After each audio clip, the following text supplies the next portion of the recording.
Hello friends, welcome back to my channel top study classes. दोस्तों, आज इस video में देखने बीएसएससी स्नातक स्तरीय प्रैक्टिस सेट नंबर 10 को देखेंगे। इससे पहले हम 9 प्रैक्टिस सेट कर चुके हैं। दोस्तों, यह जो एडिटोरिया के द्वारा निकाला गया बुक का प्रैक्टिस सेट होगा। इसमें जो है टोटल 75 प्रश्न जीके जीएस के दिए गए हैं, तो जो कि आपके आगामी आने वाली परीक्षा की दृष्टि से अति महत्वपूर्ण होगा। दोस्तों, वीडियो के लास्ट तक बने रहिएगा और वीडियो अच्छा लगे तो अपने दोस्तों के साथ जरूर शेयर कीजिएगा। दोस्तों, पीडीएफ के लिए जो टेलीग्राम ग्रुप ज्वाइन करें, जिसका लिंक डिस्क्रिप्शन में दिया हुआ है, वहां से जाकर पीडीएफ डाउनलोड कर सकते हैं। पहला क्वेश्चन हो जाएगा, वैदिक संस्कृति के संदर्भ में निम्नलिखित कथनों पर विचार कीजिए और उपयुक्त सत्य कथन को चुनना है। तो सरस्वती आर्य की पवित्र नदी थी, ये तो सही है। सरस्वती को ऋग्वेद में नदीतमा कहा जा गया है, ये भी सही है। आर्यों को भारत में प्रारंभिक निवास स्थल सप्त सिंधु प्रदेश कहा जाता था, ये भी सही है। तो 1, 2, 3 इसका राइट आंसर हो जाएगा। वैदिक संस्कृति के संदर्भ में दिए गए सभी कथन सत्य दिया गया है। ऋग्वेद के 10वें मंडल के नदी सूक्त में 25 नदियों का वर्णन है, जिसमें सरस्वती को आर्य की सर्वाधिक पवित्र नदी माना गया है। साथ ही ऋग्वेद में सरस्वती नदी को नवीनतम नदियों में प्रमुख कहा गया है। ऋग्वेद में आर्यों का भारत में प्रारंभिक निवास स्थान सप्त सिंधु प्रदेश था। 7 प्रमुख नदियों का उपस्थित के कारण इस क्षेत्र का नाम सप्त सिंधु पड़ा था। ऋग्वेद आर्यों की सबसे पवित्र नदी सरस्वती थी, लेकिन सबसे महत्वपूर्ण नदी सिंधु थी, याद रखिएगा। नेक्स्ट क्वेश्चन चलते हैं। नेक्स्ट, पुरातत्वविदों ने जनपद नामक इकाइयों की कई बस्तियों की खुदाई की। ये बस्तियां निम्न में से किस एक स्थान से नहीं मिली है? तो हो जाएगा कौशाम्बी। कौशाम्बी उत्तर प्रदेश, ऑप्शन ए आगे कौशाम्बी उत्तर प्रदेश इसका राइट आंसर हो जाएगा। पुरातत्वविदों कौशाम्बी उत्तर प्रदेश जनपदों बस्तियों नहीं मिली है। कौशाम्बी में से जनपद महाजनपद कालीन किले की दीवार के अवशेष मिले हैं। इसके लिए एक भाग का निर्माण संभवतः 2500 वर्ष पूर्व हुआ था। पुरातत्वविदों ने दिल्ली का पुराना किला, उत्तर प्रदेश के हस्तिनापुर तथा अंतर्जीव जनपदों की कई बस्तियों के साक्ष्य मिले हैं। इन जनपदों में कालांतर में सामाजिक, राजनीतिक और आर्थिक विकास के फलस्वरूप महाजनपद के रूप में धारण कर लिया था। चलते नेक्स्ट क्वेश्चन की ओर चलते हैं। नेक्स्ट क्वेश्चन हो जाएगा, 516 ईस्वी पूर्व में भारत पर हुए ईरानी आक्रमण के संबंध में निम्नलिखित कथनों पर विचार कीजिए। निम्नलिखित कथनों पर विचार कीजिए। तो आइए इसको विचार करते हैं। यह आक्रमण भारत की पश्चिमोत्तर सीमा में हुआ था, ये तो सही है। यह आक्रमण डेरियस के नेतृत्व में हुआ था, यह भी सही है। डेरियस ने पंजाब में सिंधु जीतकर ईरान के 20वीं प्रांत घोषित किया था, यह भी सही है। ये डेरियस सनासनी वंश से संबंधित, ये गलत है। तो ऑप्शन में सी इसका राइट आंसर 1, 2 और 3 इसका राइट आंसर हो जाएगा। दोस्तों, याद रखिएगा, डेरियस जो हकमनी वंश से संबंधित था, ना कि सयासनी। हकमनी हो जाएगा किससे था? हकमनी वंश से था, ये दयासन नहीं हो जाएगा। डेरियस ने पंजाब के सिंध में विजय हासिल करके इसे ईरान का 20वां प्रांत घोषित किया था। चलते नेक्स्ट क्वेश्चन देखते हैं। नेक्स्ट क्वेश्चन हो जाएगा, निम्नलिखित में से किस मुस्लिम शासक ने तीर्थ यात्रा कर समाप्त कर दिया था? तो तीर्थ यात्रा का जो समाप्त कर दिया था वह कर दिया था अकबर ने। अकबर याद रखिए, ऑप्शन में याद रखिए, अकबर इसका राइट आंसर हो जाएगा। मुगल बादशाह अकबर का शासनकाल 1556 ईस्वी से 1605 ईस्वी तक था। अकबर ने हिंदू मुस्लिम संप्रदाय के बीच की दूरी को कम करने हेतु दीन ए इलाही की स्थापना किया था। 1563 ईस्वी में इसने तीर्थ यात्रा कर को पूरी तरह समाप्त कर दिया था। और अकबर द्वारा किए गए महत्वपूर्ण कार्य निम्न है, जैसे दास प्रथा का अंत 1516-62 ईस्वी में किया गया था। तीर्थ यात्रा कर 1563 में, जजिया कर 1564 में, और इमदाद खाना की स्थापना 1575 में, और मजहर की घोषणा 1579 ईस्वी में किया था। नेक्स्ट क्वेश्चन है, अलाउद्दीन खिलजी के आक्रमण के समय देवगिरी का शासक कौन था? तो देवगिरी का जो शासक था वो रामचंद्र देव थे। रामचंद्र देव इसका राइट आंसर हो जाएगा।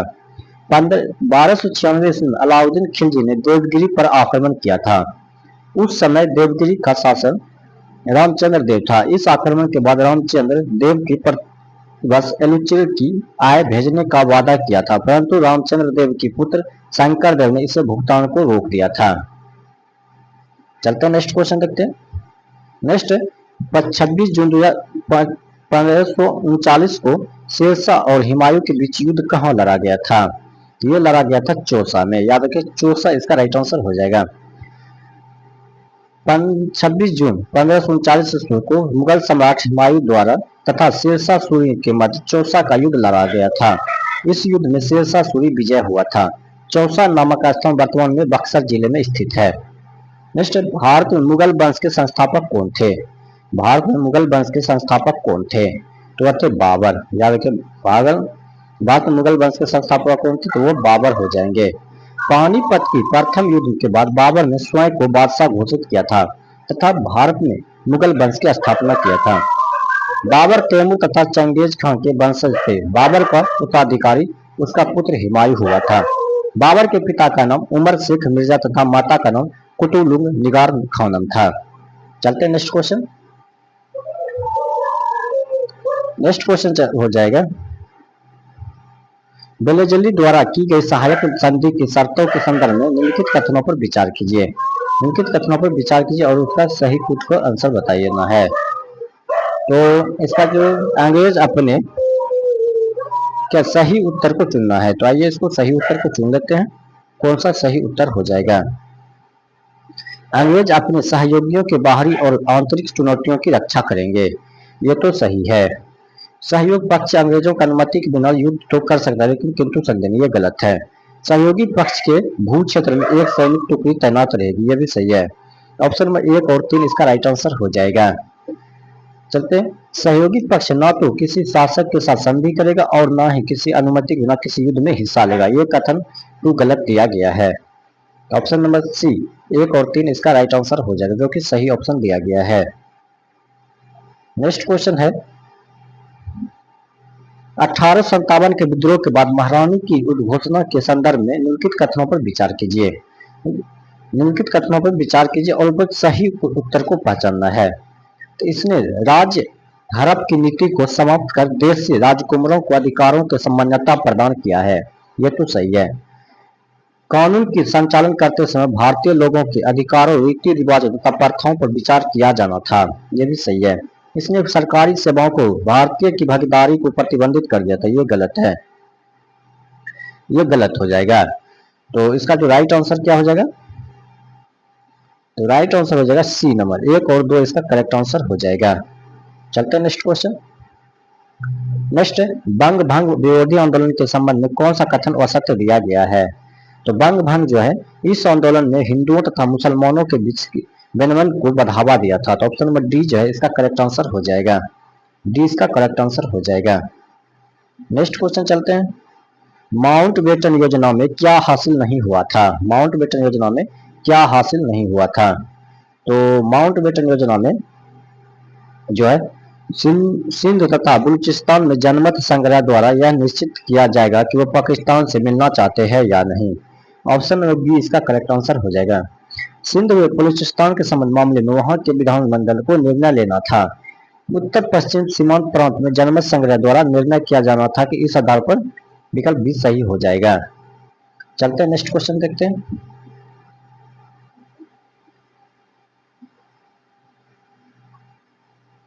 नेक्स्ट क्वेश्चन हो जाएगा, 1740 से 1748 के मध्य यूरोप में चला ऑस्ट्रेलिया उत्तराधिकारी का युद्ध किन यूरोपीय शक्तियों के मध्य हुआ था? ये जो मध्य हुआ था, ये हुआ था फ्रांसीसी और अंग्रेज, डच और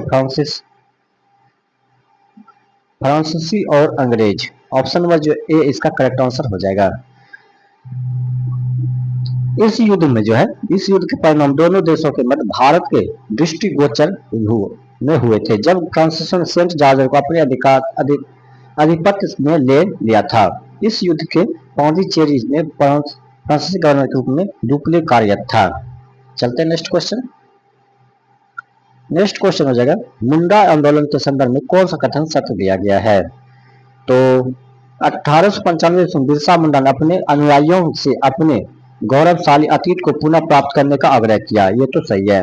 मुंडा आंदोलन मिशनरियों, साहूकारों तथा हिंदू जमींदारों को बाहर करना चाहता था। यह भी सही है। 1900 में इसकी मृत्यु के बाद यह आंदोलन कमजोर पड़ गया था। यह भी सही। तो सभी इसका ऑप्शन नंबर डी इसका करेक्ट आंसर हो जाएगा। नेक्स्ट क्वेश्चन हो जाएगा, निम्नलिखित कथनों में से कौन सा असत्य दिया गया है? असत्य को चुनना है। तो गन्ना मुख्यतः संचित क्षेत्र में फसल, ये तो सही दिया गया फसल है। इससे चीनी, गुड़, गांठ खसरी और सीरा बनाया जाता है, यह भी सही है। गन्ने के उत्पादन की औसतन वार्षिक वर्षा 100 सेंटीमीटर 150 होते हैं, ये गलत है। तो ऑप्शन में केवल 3 जो असत्य कथन दिया गया है। नेक्स्ट क्वेश्चन आ जाएगा, वायुमंडल के संगठन के संबंध में निम्नलिखित कथनों पर विचार करें। निम्नलिखित कथनों पर विचार करना है, तो आइए इसको विचार कर लेते हैं, कौन सा इसका सही उत्तर हो जाएगा। शुद्ध शुष्क हवा में सर्वाधिक मात्रा में नाइट्रोजन गैस पाई जाती है, ये तो सही है। पृथ्वी की सतह से 32 किलोमीटर की ऊंचाई तक वायुमंडल में कुल द्रव्यमान का 99% भाग सीमित है, ये भी सही है। कार्बन डाइऑक्साइड गैस और विकिरण के लिए अपारदर्शी लेकिन पार्थिव विकिरण के लिए पारदर्शी होती है, ये गलत है। कथन सत्य है, उपयुक्त में से कथन सत्य दिया गया है, तो 1 और 2 कथन सत्य दिया गया है, जबकि कथन 3 जो है गलत दिया गया। कार्बन डाइऑक्साइड को ग्रीन हाउस प्रभाव दिन के समय CO2 सूर्य से आने वाले सौर विकिरण लघु तरंगे की पृथ्वी तक आने देती है, अर्थात CO2 और सौर विकिरण के लिए पारदर्शी होती है। पृथ्वी सौर विकिरण में निहित ऊर्जा का संग्रह करके दिन समय गर्म हो जाता है। तो इसका जो राइट आंसर हो जाएगा 1 और 2, ऑप्शन में सी इसका करेक्ट आंसर हो जाएगा। नेक्स्ट क्वेश्चन चलते हैं। नेक्स्ट सूर्य ताप का पृथ्वी की सतह पर स्थानिक वितरण के संबंध में कौन सा कथन सही नहीं है। कौन सा कथन सही नहीं है, तो शीत ऋतु में मध्य एवं उच्च अक्षांशों पर ग्रीष्म ऋतु की अपेक्षा अधिक मात्रा में सूर्यताप प्राप्त होता है, तो ऑप्शन में सी जो है इसका करेक्ट आंसर हो जाएगा। नेक्स्ट क्वेश्चन चलते हैं। नेक्स्ट क्वेश्चन हो जाएगा, ऊंचाई के साथ हवा का दाब हमेशा घटता जाता है, लेकिन इसके घटने की दर हमेशा एक समान नहीं होती, यह निम्न में से किस घटकों पर निर्भर करती है। यह जो निर्भर करती है, यह कहते हैं हवा के घनत्व पर और जलवाष्प की मात्रा और गुरुत्वाकर्षण की शक्ति पर। इसका जो राइट आंसर हो जाएगा क्या हो जाएगा, तो वो हो जाएगा 1, 2, 3 पर। 1, 2, 3 इसका राइट आंसर हो जाएगा। नेक्स्ट, भारत में सबसे पुराना तेल का भंडार कहाँ है, तो भारत में सबसे पुराना तेल का भंडार है डिगबोई असम में स्थित है, ऑप्शन में दिया गया डिगबोई असम में स्थित है, जहां एशिया की पहली तेल रिफाइनरी प्रारंभ हुई थी। 19वीं सदी में अंतिम वर्षों में यहाँ तेल की खोज की गई थी। देश में सर्वाधिक कच्चा तेल का उत्पादन अपतटीय क्षेत्र में होता है। बॉम्बे हाई देश का सबसे बड़ा कच्चा तेल उत्पादक है, जो कि अपतटीय क्षेत्र में शामिल है। यह कुल घरेलू उत्पाद का लगभग 50% भाग उत्पादित करता है। देश में राजस्थान करीब 24%, गुजरात लगभग 13%, असम लगभग 12% कच्चा तेल का उत्पादन करता है। नेक्स्ट क्वेश्चन चलते हैं। बृहद ज्वार कब आते हैं, बृहद ज्वार जो आते हैं वो कब आते हैं, तो बृहद ज्वार जो आते हैं वो पूर्णिमा और अमावस्या के दिन, ये भी दोनों के दिन आते हैं। बृहद ज्वार अमावस्या और पूर्णिमा के दिन आते हैं, याद रखिएगा। इन दिनों जो सूर्य चंद्रमा और पृथ्वी लगभग एक सीधे में होती हैं, जिससे उनकी संयुक्त गुरुत्वाकर्षण प्रभाव समुद्र के जल पर ज्यादा पड़ता और उच्च ज्वार बहुत ऊंचा उड़ता है, इसे बृहद ज्वार कहते हैं। यह महीने में 2 बार हर 15 दिन में लगभग आते हैं। ज्वार भाटा दिन 2 बार लगभग 12 घंटे 26 मिनट में आते हैं। नेक्स्ट क्वेश्चन चलते हैं। नेक्स्ट, भारत में जिन क्षेत्रों में शुष्क भूमि कृषि की जाती है उनमें से वार्षिक वर्षा कम होती है, तो होती 75 सेंटीमीटर, 75 सेंटीमीटर से कम होती है। नेक्स्ट क्वेश्चन चलते हैं। 73वें संविधान संशोधन अधिनियम के तहत पंचायती राज संस्थाओं को चुनाव लड़ने के लिए न्यूनतम कितनी आयु होनी के आवश्यक है, तो न्यूनतम आयु होने की आवश्यक है वह है 21 वर्ष, ऑप्शन बी आपके 21 वर्ष इसका राइट आंसर हो जाएगा। भारतीय संविधान के अनुच्छेद 243F में पंचायती राज संस्थाओं में चुनाव लड़ने के लिए न्यूनतम आयु के रूप में 21 वर्ष उल्लेखित है, अतः विकल्प बी सही हो जाएगा। नेक्स्ट, सर्वोच्च न्यायालय का न्यायाधीश अपने पद पर त्याग पत्र किसको लिखकर दे सकता है, तो ये राष्ट्रपति को दे सकता है, ऑप्शन में ए याद करें राष्ट्रपति इसका करेक्ट आंसर हो जाएगा। नेक्स्ट क्वेश्चन है, निम्नलिखित में से कौन सा कथन सही सुमेलित है, कौन सा कथन सही सुमेलित दिया गया है, तो बेरोजगारी मामला प्रस्तावना भारतीय संविधान का हिस्सा नहीं है, तो ये सही है, ये सही है। केशवानंद भारतीय संसद संविधान के मूल ढांचे को नष्ट नहीं कर सकते, यह भी सही है। इंदिरा सहनी और भारत संघ कुल आरक्षण कोटा 50% से अधिक नहीं होना चाहिए, भी सही। इनमें से सभी इसका राइट आंसर हो जाएगा। नेक्स्ट क्वेश्चन चलते हैं। निम्नलिखित में से किस समिति ने भाषाई आधार पर राज्यों के पुनर्गठन की सिफारिश किया था? तो ये जो भाषाई आधार पर सिफारिश किया था वह फजल अली समिति, ऑप्शन में सी आ गया, फजल अली समिति, ऑप्शन में सी इसका करेक्ट आंसर हो जाएगा। स्वतंत्रता के बाद भाषाई आधार पर राज्य की मांग उठी, इसलिए भारत सरकार ने कई समितियों नियुक्त किया था। एसके धर समिति के भाषाई कारक के बजाय प्रशासनिक सुविधा के आधार पर राज्यों के पुनर्गठन की सिफारिश किया था। और जेवीपी समिति जो है, जेवीपी समिति में जे.एल. नेहरू, वल्लभ भाई पटेल और पट्टाभी सीतारामैया थे। इस समिति ने राज्य के पुनर्गठन के लिए भाषा को आधार मानने से इनकार कर दिया था। और इनमें अब फजल अली के बारे में तो जानते हैं, ये तो एक भाषा के राज्य के सिद्धांत का स्वीकार किया था। तो ऑप्शन में सी इसका राइट आंसर हो जाएगा। कौन सा अनुच्छेद केवल भारतीय नागरिकों को अधिकार और विशेषाधिकार प्रदान करता है? तो वह है अनुच्छेद 15, अनुच्छेद 29 और अनुच्छेद 30, ऑप्शन में डी इनमें से सभी इसका राइट आंसर हो जाएगा। तो अनुच्छेद 15 क्या कहता है? तो अनुच्छेद 15 कहता है धर्म, जाति, लिंग या जन्म स्थान के आधार पर भेदभाव के खिलाफ अधिकार है। और अनुच्छेद 29 क्या है? तो अनुच्छेद 29 और 30 में सांस्कृतिक एवं शैक्षणिक अधिकार है। तो अनुच्छेद 15, 16, 29, 19 और 30 केवल भारत के नागरिकों को अधिकार देते हैं, लेकिन बाकी अनुच्छेद नागरिकों के साथ साथ विदेशियों को भी अधिकार देते हैं। नेक्स्ट क्वेश्चन आ जाएगा, भारत के राष्ट्रपति कितनी बार पुनः चुनाव के लिए पात्र होता है? तो ये जो पात्र होता है कितनी भी बार, ऑप्शन में डी इसका राइट आंसर हो जाएगा। अनगिनत बार ये पद पर रह सकते हैं। नेक्स्ट क्वेश्चन, पंचायत की वित्तीय स्थिति की समीक्षा के लिए राज्य सरकार प्रत्येक 5 वर्षों में क्या गठित करती है? तो ये गठित करती वित्त आयोग। वित्त आयोग इसका राइट आंसर हो जाएगा। राज्य वित्त आयोग जो भारतीय संविधान के अनुच्छेद 243 के 1 तथा 243 के वाय में आयोग के गठन के लिए दी गई व्यवस्था के अनुसार राज्य वित्त आयोग का गठन प्रत्येक 5 वर्ष में संबंधित राज्य राज्यपाल द्वारा किया जाता है। चलते हैं नेक्स्ट क्वेश्चन। नेक्स्ट क्वेश्चन हो जाएगा, भारतीय संविधान की प्रस्तावना के संदर्भ में निम्न कथनों पर विचार करें। और निम्न कथनों पर विचार करें और कौन सा कथन सही दिया गया है? तो संविधान की प्रस्तावना न्यायालय के परिवर्तनीय है, तो ये गलत है।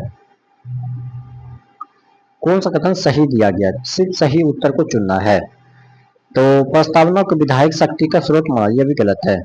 प्रस्तावना संशोधनीय है परंतु ऐसा कोई संशोधन नहीं किया जा सकता जिससे मूल विशेषताओं को प्रभावित करे, ये सही है। तो ऑप्शन 3 जो है सी इसका करेक्ट आंसर हो जाएगा।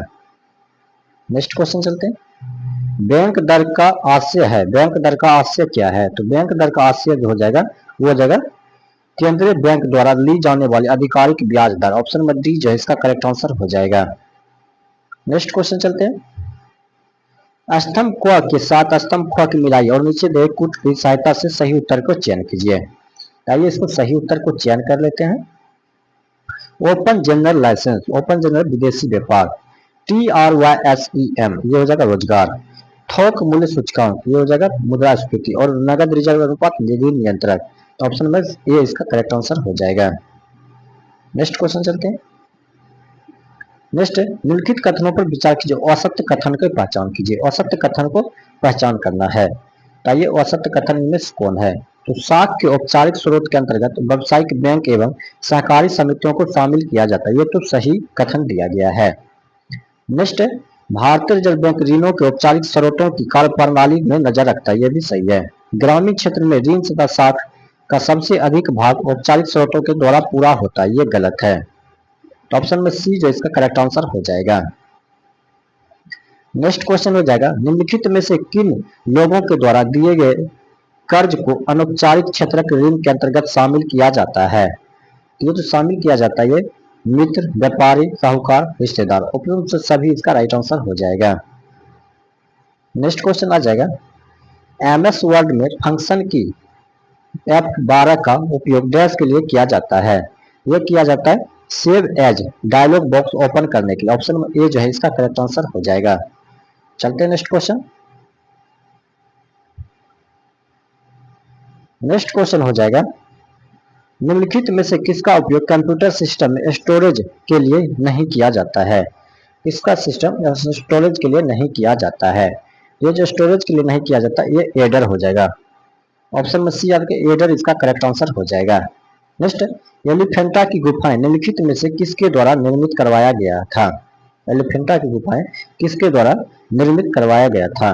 ये जो करवाया गया था ये करवाया गया था राष्ट्रकूट के द्वारा। ऑप्शन में बी आपके राष्ट्रकूट इसका राइट आंसर हो जाएगा। नेक्स्ट क्वेश्चन आ जाएगा, दक्षिण गंगोत्री निम्न में से कहाँ स्थित है? दक्षिण गंगोत्री निम्न में से कहाँ स्थित है? तो दक्षिण गंगोत्री जो है ये कहाँ स्थित है? तो इसका जो राइट आंसर हो जाएगा वो जो अंटार्कटिक में, अंटार्कटिक इसका ऑप्शन में ए इसका करेक्ट आंसर हो जाएगा। अंटार्कटिक इसका राइट आंसर हो जाएगा। नेक्स्ट, निम्नलिखित में से कौन सा राज्य अभ्रक का प्रमुख उत्पादक नहीं है? अभ्रक का उत्पादक नहीं है तो कौन सा हो जाएगा? इसका जो राइट आंसर हो जाएगा वो हो जाएगा कर्नाटक। कर्नाटक इसका राइट आंसर हो जाएगा। नेक्स्ट क्वेश्चन चलते हैं, एक मानचित्र में समान दाब वाली रेखाएं कहलाती है। तो समान दाब वाली रेखाएं जो कहलाती है उसे हम आइसोबार कहते हैं। आइसोबार इसको कहा जाता है। दूर की प्रति इकाई पर दाब के घटने को दाब पर प्रवणता कहते हैं। समान गहराई वाले स्थान को मिलाने वाली रेखा आइसोबार है। नेक्स्ट क्वेश्चन है, कार्ताजेना प्रोटोकॉल का संबंध निम्नलिखित में से किससे है? तो ये किससे हो जाएगा? तो इसका जो राइट आंसर हो जाएगा वो हो जाएगा जैव सुरक्षा समझौते से। जैव सुरक्षा समझौते, ऑप्शन नंबर डी इसका राइट आंसर हो जाएगा। चलते हैं नेक्स्ट क्वेश्चन देखते हैं। नेक्स्ट क्वेश्चन हो जाएगा, निम्न में से कौन सा एक राष्ट्रवादी समाचार पत्र नहीं था? राष्ट्रवादी समाचार पत्र नहीं था तो वह था the times of India. The times of India इसका करेक्ट आंसर हो जाएगा। नेक्स्ट, केंद्रीय बजट 2026-27 के अनुसार प्रस्तावित कुल व्यय में से कितने करोड़ रुपए का आपूर्ति पूंजीगत प्राप्ति से प्राप्त करने की बात की गई है? ये जो प्राप्त की बात की गई है यह किया गया, ऑप्शन में ए इसका राइट आंसर हो जाएगा। 18,14,165 करोड़ रुपया हो जाएगा। नेक्स्ट क्वेश्चन चलते हैं, Bruce with life and autobiography पुस्तक निम्नलिखित में से किनके द्वारा लिखा गया है? ये किसके द्वारा लिखा गया? तो ये सतीश कुमार गुजराल के द्वारा लिखा गया। ऑप्शन में सी है सतीश गुजराल के द्वारा लिखा गया है। नेक्स्ट, वन्य जीव अधिनियम 1972 में संशोधन करने वाला भारत का पहला राज्य कौन सा है? तो भारत का पहला राज्य जो है वो हो जाएगा केरल। ऑप्शन में सी है केरल इसका राइट आंसर हो जाएगा। नेक्स्ट क्वेश्चन चलते हैं, निम्नलिखित में से किस फसल या खाद्यान्न के उत्पादन में भारत का प्रथम स्थान है? तो कौन सा हो जाएगा? तो चावल, दलहन, जूट, इनमें से सभी इसका राइट आंसर हो जाएगा। इनमें से सभी इसका करेक्ट आंसर हो जाएगा। आईसीसी T20 वर्ल्ड कप 2026 का ब्रांड एम्बेसडर कौन बने हैं? ये बने हैं रोहित शर्मा। रोहित शर्मा इसका राइट आंसर हो जाएगा। रोहित शर्मा इसका करेक्ट आंसर हो जाएगा। नेक्स्ट क्वेश्चन चलते हैं, भारत की वन स्थिति रिपोर्ट 2023 के अनुसार देश में कुल वन एवं वृक्षारोपण का प्रतिशत कितना रहा है? ये जो रहा है 25.1%, 25.17%। चलते हैं नेक्स्ट क्वेश्चन। नेक्स्ट क्वेश्चन हो जाएगा, हाल ही में बिहार के नए राज्यपाल किन्हें नियुक्त किया गया है? वो किया गया है सैयद अता हसनैन को। ऑप्शन में याद रखें सैयद अता हसनैन इसका राइट आंसर हो जाएगा। नेक्स्ट क्वेश्चन है, AI इम्पैक्ट समिति 2026 का आयोजन निम्नलिखित में से कहाँ किया गया है? ये किया गया नई दिल्ली में। याद रखिए नई दिल्ली इसका करेक्ट आंसर हो जाएगा। नेक्स्ट क्वेश्चन है, निम्नलिखित में से किस मंत्रालय ने हाल में वंदे मातरम के लिए पहला आधिकारिक प्रोटोकॉल जारी किया है? प्रोटोकॉल गृह मंत्रालय के द्वारा किया गया है। गृह मंत्रालय इसका करेक्ट आंसर हो जाएगा। नेक्स्ट क्वेश्चन चलते हैं। नेक्स्ट है, भारत की पहली जलमग्न सड़क सह रेल सुरंग परियोजना को निम्नलिखित में से किस राज्य में मंजूरी दिया गया है? ये जो मंजूरी दिया गया ये दिया गया असम में। असम इसका राइट आंसर हो जाएगा। नेक्स्ट है, इलेक्ट्रॉन का निम्नलिखित में से कौन सा रूप एंटी पार्टिकल होता है? तो एंटी पार्टिकल जो होता है इलेक्ट्रॉन का वो होता है पॉजिट्रॉन। पॉजिट्रॉन इसका राइट आंसर हो जाएगा। ऑप्शन में याद रखें पॉजिट्रॉन जो है इलेक्ट्रॉन का एंटी पार्टिकल होता है। नेक्स्ट क्वेश्चन है, सड़क मार्ग पर उपयोग किए जाने वाले पीले पट्टे में क्या इस्तेमाल किया जाता है? ये सोडियम इस्तेमाल किया जाता है। सोडियम इसका राइट आंसर हो जाएगा। ऑप्शन में सी याद रखें सोडियम इसका करेक्ट आंसर हो जाएगा। नेक्स्ट क्वेश्चन हो जाएगा परमाणु संरचना के संदर्भ में निम्नलिखित कथनों पर विचार कीजिए। परमाणु संरचना के संदर्भ में निम्नलिखित कथनों पर विचार कीजिए और इसका सही उत्तर को बताना है, सही कथन को बताना है। तो परमाणुओं की संरचना से संबंधित पहला मॉडल जे थॉमसन द्वारा प्रस्तुत किया गया था, ये तो सही है। नील्स बोर ने रदरफोर्ड के परमाणु मॉडल को त्रुटियों को दूर किया था, ये भी सही है। तो एक और दो ऑप्शन में सी इसका करेक्ट आंसर हो जाएगा। नेक्स्ट क्वेश्चन चलते हैं। निम्न में से कौन सा रासायनिक परिवर्तन को निरूपित करते हैं? रासायनिक परिवर्तन को निरूपित करते हैं, तो ये निरूपित करते ये हो जाएगा ईंधन का जलना और लोहे में जंग लगना। ऑप्शन में सी जो है इसका करेक्ट आंसर हो जाएगा।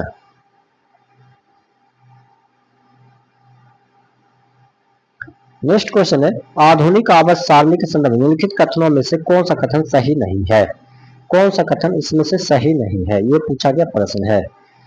तो एक ही समूह के सभी तत्व संयोजकता तथा इलेक्ट्रॉन की संख्या समान होती है, ये तो सही है।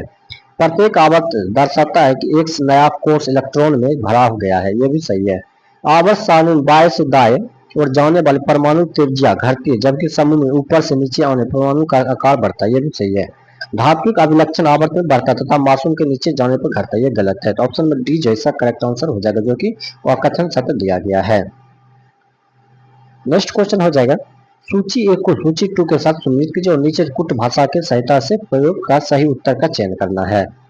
चाहिए इसको सही उत्तर को चयन करते हैं। और चुंबकीय मिट्टी हो जाएगा। नेग्रॉस हो जाएगा यूनानी। मैग्नेटाइटा हो जाएगा प्राकृतिक चुंबक और चुंबकीय जो कोबाल्ट। ऑप्शन में ये इसका करेक्ट आंसर हो जाएगा।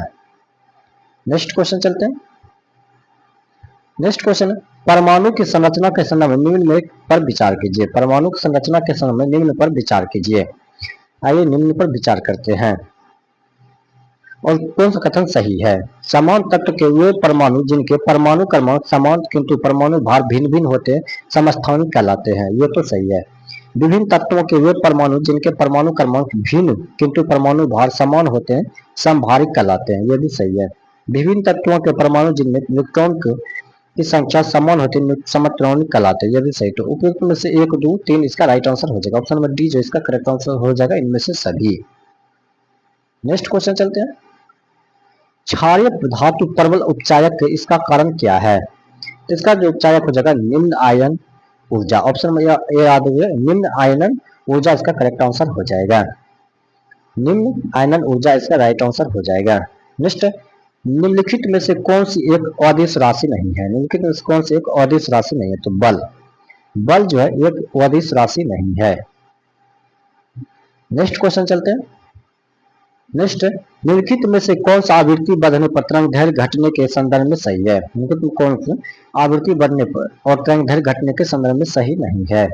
तो रेडियो तरंग, माइक्रोवेव, दृश्य प्रकाश, पराबैंगनी विकिरण और गामा किरणें, ये सही नहीं। ऑप्शन में ये इसका राइट आंसर हो जाएगा। चलते हैं नेक्स्ट क्वेश्चन। नेक्स्ट क्वेश्चन हो जाएगा उपकरण और उसके प्रकार को मिलान करें। तो आइए मिलान कर लेते हैं। बैरोमीटर, तो बैरोमीटर किसका हो जाएगा? तो ये दबाव को मापते हैं। बैरोमीटर क्या हो जाएगा? दबाव को मापते हैं। ऑडियोमीटर ध्वनि को मापते हैं। टेकोमीटर गति को मापते हैं और डेंसोमीटर घनत्व को मापते हैं। तो ऑप्शन में बी जो है इसका करेक्ट आंसर हो जाएगा। नेक्स्ट क्वेश्चन चलते हैं। पूर्ण आंतरिक परावर्तन क्या है? पूर्ण आंतरिक परावर्तन क्या है? तो पूर्ण आंतरिक परावर्तन जो हो जाएगा वो क्या हो जाएगा? तो जब प्रकाश एक क्रांतिक कोण क्रिटिकल एंगल के कारण उसी माध्यम में वापस परिवर्तित होता है। तो ऑप्शन में सी जो है इसका करेक्ट आंसर हो जाएगा। नेक्स्ट क्वेश्चन है निम्नलिखित में से कौन तापमान मापने की इकाई नहीं है? निम्नलिखित में से कौन तापमान मापने की इकाई नहीं है? तो हो जाएगा इनमें से कोई नहीं।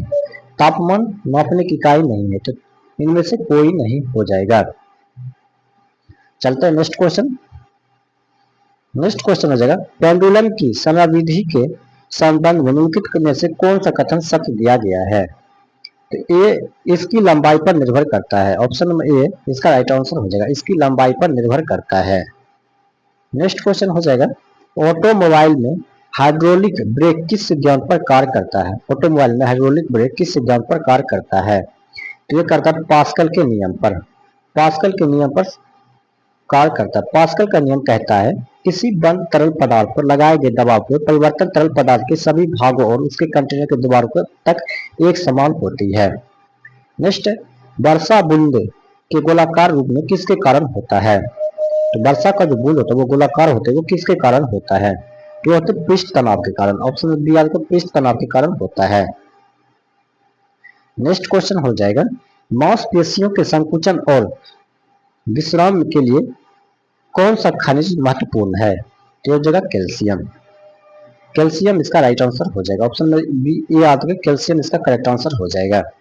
नेक्स्ट, निम्नलिखित में से किसमें खुला परिसंचरण तंत्र पाया जाता है? तो आर्थ्रोपोडा में। आर्थ्रोपोडा इसका करेक्ट आंसर हो जाएगा। आर्थ्रोपोडा में खुला परिसंचरण पाया जाता है। नेक्स्ट, केंद्रीय रेटिका सेंट्रल वेकल में जो केवल पादप कोशिका में पाई जाती है, इसका कार्य क्या है? इसका जो कार्य हो जाएगा वो हो जाएगा, यह पानी और अन्य पदार्थ को स्टोर करता है। ऑप्शन में सी जो है इसका करेक्ट आंसर हो जाएगा। चलते हैं नेक्स्ट क्वेश्चन। नेक्स्ट क्वेश्चन हो जाएगा, निम्नलिखित में से कौन सा पौधे में आयरन की कमी का लक्षण है? पौधे में आयरन की कमी का लक्षण तो हो जाएगा पत्तियों का पीला पड़ना। पत्तियों का पीला पड़ना, ऑप्शन ए आ गया, पत्तियों का पीला पड़ना इसका करेक्ट आंसर हो जाएगा। नेक्स्ट क्वेश्चन हो जाएगा, नेत्रदान में दाता की आंख का कौन सा भाग उपयोग किया जाता है? ये जो किया जाता है ये कॉर्निया का किया जाता है, कॉर्निया। ऑप्शन में सी इसका राइट आंसर हो जाएगा। नेक्स्ट क्वेश्चन हो जाएगा, निम्नलिखित में से किसकी उपस्थिति मानव शरीर के अंदर रक्त को जमने को रोकती है? तो ये हेपरिन। हेपरिन जो होता है, हेपरिन ये जो मानव शरीर में रक्त को जमने से रोकती है, हेपरिन। नेक्स्ट क्वेश्चन चलते हैं, हृदय की मांसपेशियों के बारे में निम्नलिखित में से कौन सा कथन सत्य नहीं है? कौन सा कथन सत्य नहीं दिया गया है?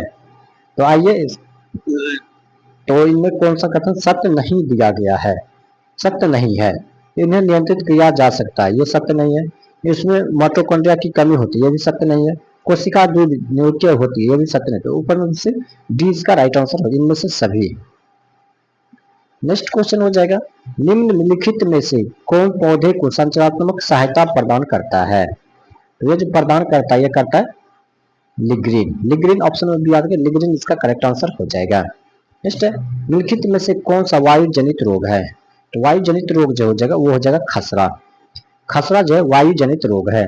वायु जनित रोग वायु संचरण द्वारा फैलने वाले संक्रमण होते हैं, जैसे चिकन पॉक्स, एंथ्रेक्स, इन्फ्लुएंजा, खसरा, चेचक, तपेदिक आदि इन रोगों का उदाहरण हो जाएगा।